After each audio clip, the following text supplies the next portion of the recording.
Tonight, the issues and the controversy.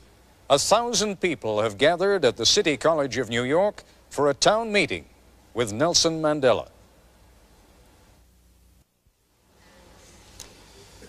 Mr. Mandela, you're participating in what is a very old and honorable American tradition, the town meeting. And rather than waste any time with my questions, if they don't ask you good ones, I promise I will try to.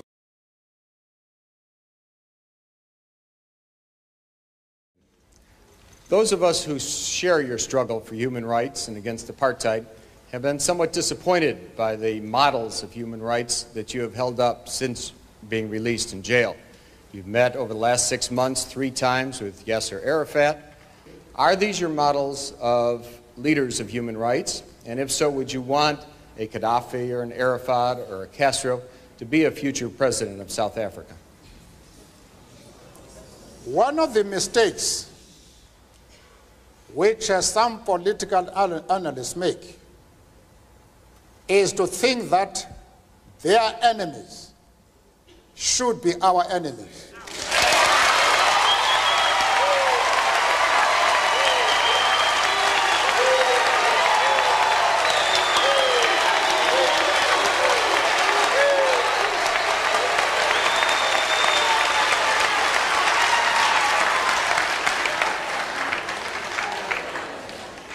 Our attitude towards any country is determined by the attitude of that country to our struggle.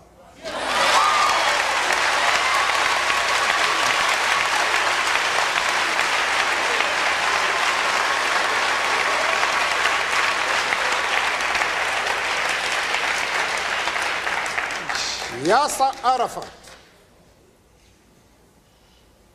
Colonel Gaddafi, Fidel Castro support our struggle to the hilt.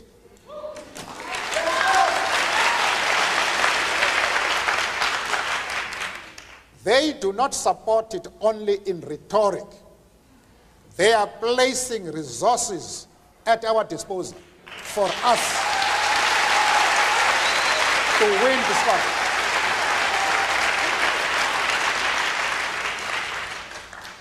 That is the position. Mr. Mandela, as I mentioned to you before the program, we also have some distinguished guests sitting behind us, one of whom, Mr. Henry Sigmund, together with 2 other Jewish leaders, came to Geneva to visit with you precisely because they were so concerned not only by the kind of thing that you just said before the break with regard to Yasser Arafat, with regard to Libya's Colonel Gaddafi, but also because of the support that you seemed at different times to give to the PLO. I would like to ask Mr. Sigmund to stand now for a moment and pose whatever question he would like directly to you. Mr. Sigmund? I think I would be dishonest if I did not express profound disappointment with the answer that Mr. Mandela gave to the previous question, because it suggests a certain degree of amorality. As far as Yasser Arafat is concerned, I explained to Mr. Sigmund that we identify with the PLO because just like ourselves, they are fighting for the right of self-determination.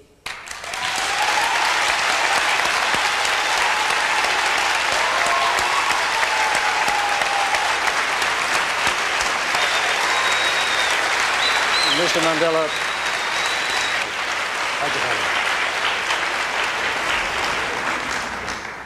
we have ripped through the first part of this broadcast extraordinarily quickly. There are still a number of issues that we have to take up with Mr. Mandela, not the least of them being sanctions by the United States against South Africa.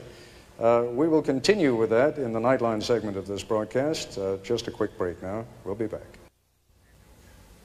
And we are back once again at the City College of New York with Nelson Mandela. And Mr. Mandela, we have just heard a number of the things that you said in our hour between 10 o'clock and 11 o'clock this evening. Some controversial things, not the kinds of things necessarily that a very political man says. If you were very political, you might have been more concerned about not alienating some people in this country who have it within their hands, within their power, either to continue sanctions against South Africa or to raise those sanctions, to lift them. Why were you not a little more political? Perhaps we're too accustomed to politicians in this country. I do not understand what you mean. Perhaps if you clarify what you are referring to, I may be in a position to comment. What I'm saying is that in this country, for example, there has been for many years a close alliance between the Jewish population and the black population in the civil rights struggle. There is likely to be a rather negative reaction to some of the things that you have said. That reaction could very well cause people to call up their congressmen, their senators, and say, go ahead, lift the sanctions. Why not? After all, President de Klerk is doing a great deal against apartheid. Only today, in fact, his number 2 man, Gerrit Viljoen, said that the government perceives itself in South Africa as being part of the anti-apartheid struggle.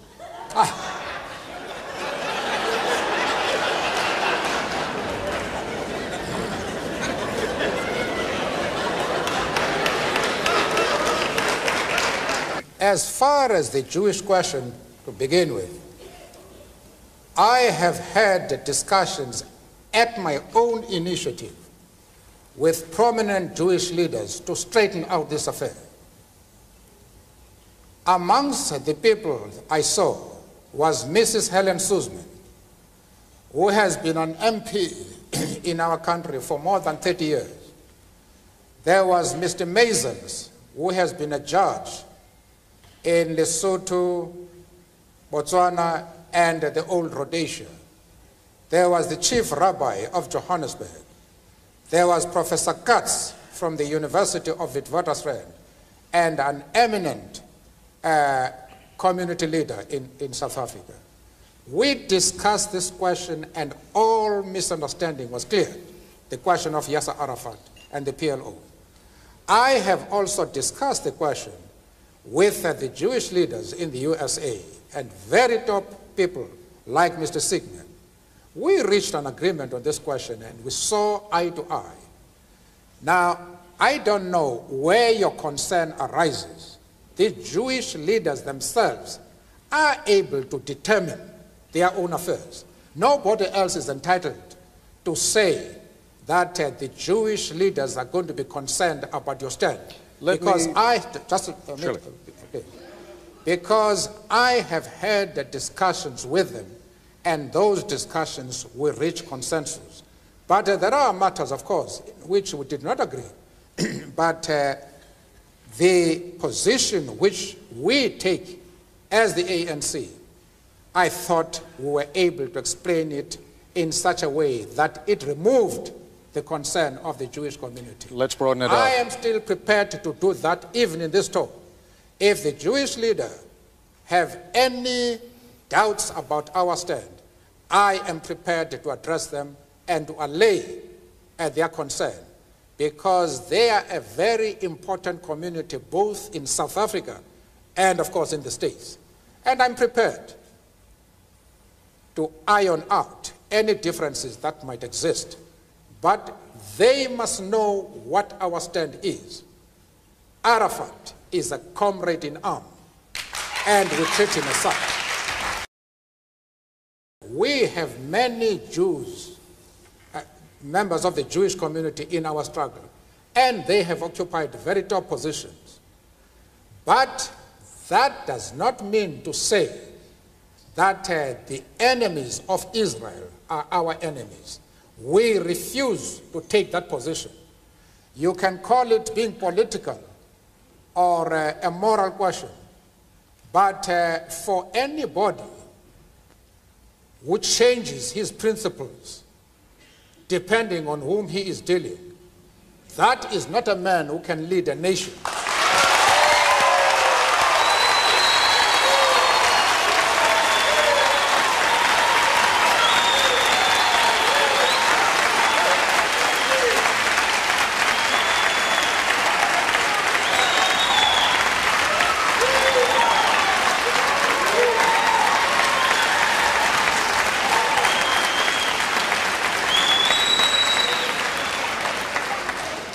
Apparently,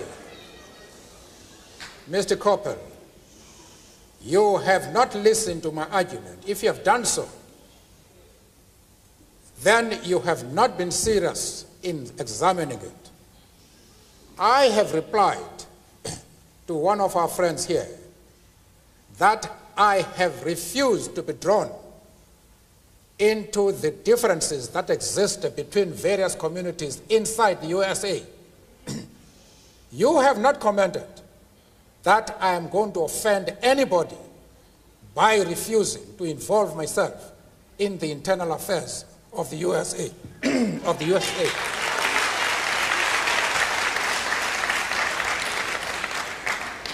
Why are you so keen that I should involve myself in the internal affairs of Cuba and Libya? No. I expect you to be consistent.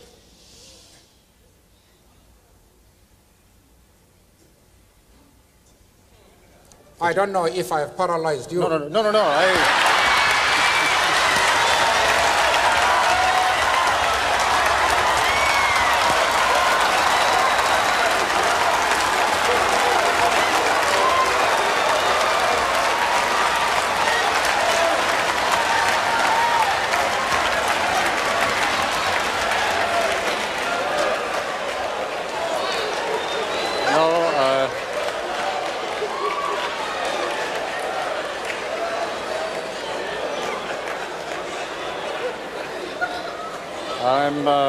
Hasibonanga